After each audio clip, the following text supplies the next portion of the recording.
አብይ አህመድ የኢትዮጵያን የቱሪዝም ዘርፍ የቅርስ ጥበቃና የመሰረተ ልማት ዝርጋታዎችን በማስፋፋት ወደ ስራ ገብተዋል።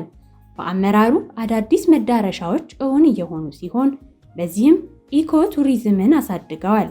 የኢትዮጵያን የበለጸገ ባህልና የተፈጥሮ ውበት ለዓለም በማሳየት ሀገሪቱ ያደገች ያለች የዓለም ተጓዦች ማዕከል አድርገዋታል። ጠቅላይ ሚኒስትር ዶክተር አብይ አህመድ በባሌ ዞን በተለይም በሶፍ ዑመር ዋሻ ዙሪያ ለቱሪዝም ልማት የሰጡት ትኩረት የኢትዮጵያን የተፈጥሮና ባህላዊ ቅርሶች ለዘላቂ እድገት ለማስመዝገብ ያላቸውን ራዕይ ያሳያል። የቅርስ ጥበቃና በተለያዩ ቦታዎች ከዚህ ቀደምም የተሰሩና ለቱሪዝም መስህብ እንዲሁም ለህብረተሰቡ መዝናኛ ስፍራዎች እንዲገነቡ ተደርጓል። ይህ ደግሞ አንድ እርምጃ ኢትዮጵያን ከፍ አድርጓታል።